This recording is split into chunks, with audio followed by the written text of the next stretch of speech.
For member statements today, we will hear from Fortune Bay, Cape La Hune, Windsor Lake, Torngat Mountains, Baie Verte-Green Bay, and St. John's Centre. The Honourable, the member for Fortune Bay, Cape La Hune. Thank you, Mr. Speaker.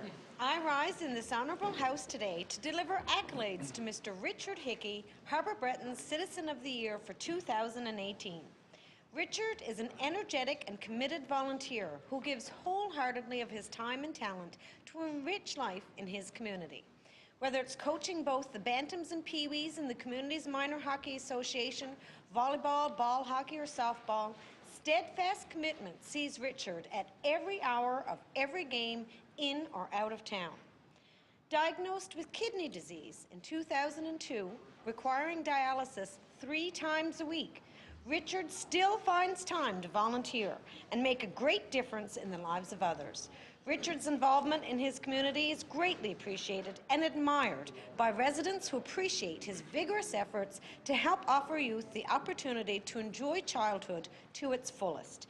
Parents surely appreciate his resolve to keep the children's best interests at heart, to offer a healthy alternative to video games and technology, and to help alleviate stress in their lives through being active in sports. Mr. Speaker, I ask all members of this honourable House to join me in congratulating Richard for his dedication to his community and for being an excellent role model to others. We look forward to his continued commitment and thank him for being an amazing volunteer. Thank you, Mr. Speaker. Thank you. The Honourable Member for Windsor Lake. Thank you, Mr. Speaker. Today I would extend congratulations to the organizers and students who participated in the Ron Corelli Elementary Annual Student Heritage Fair.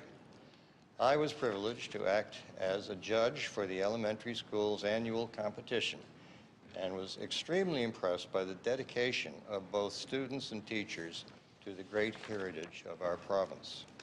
Student displays ranged from the Titanic and the Newfoundland dog to our military heritage with the blue puttees and the precursor to the RCMP in our province, the Newfoundland Ranger Force.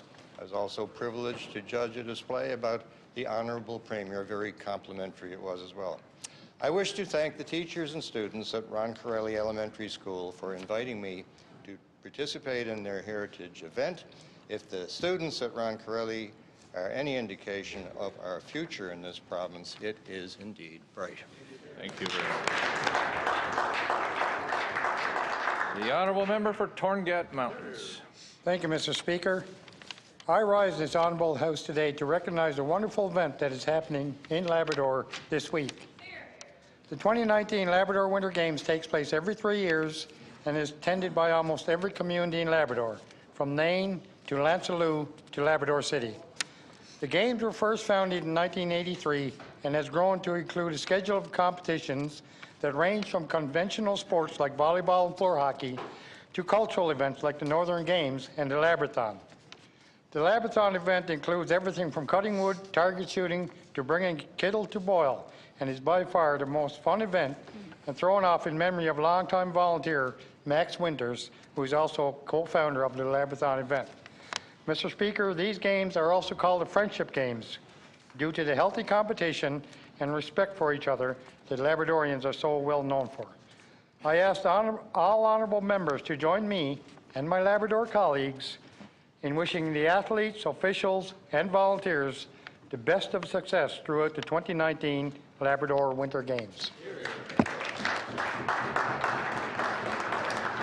The Honourable Member for the District of Baie Verte-Green Bay. Mr. Speaker, I rise to acknowledge, support, and show my sincere appreciation to a dedicated group of men and women from the communities of St. Patrick's, Coffee Cove, Little Bay, and Beachside who have amalgamated and revived the Little Bay Area Regional Fire Department. This region totals a population of 280. I remember just 3 short years ago being invited to meet with a group of 4, led by then Fire Chief Steve Walker, who laid out their plan. today, this fire department has recruited more than 25 members, and through their fundraising efforts, constructed a new 32 by 40 fire hall that they are proud to say was completely built by volunteers. They regularly hold card games and presently a Chase the Ace. There have been other numerous fundraisers, including silent auction, dessert nights, river ball race, fish derbies, community dinners, and a gospel concert. I would be remiss if I didn't take the opportunity to thank their local councils for their continued support, and to all the citizens and businesses who have come out to support their own. Mr. Speaker, I ask all my honourable colleagues to join me in saluting the Little Bay and Area Regional Fire Department in all of their efforts. Thank you. Thank you. The honourable member for the district of St. John's Centre. Thank you, Mr. Speaker. Muriel Mary Morris has passed away just short of her 100th birthday.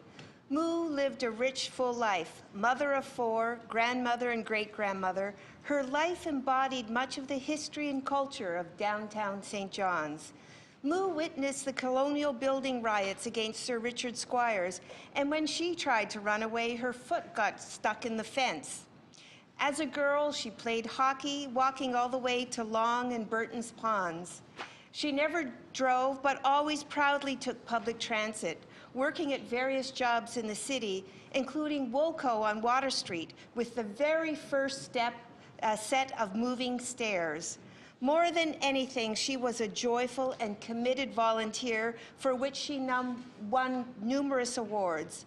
Moo spent the latter part of her life until her passing volunteering at the Gathering Place and Canadian Blood Services. Moo lives on in the lives that she touched. Thank you, Mr. Speaker.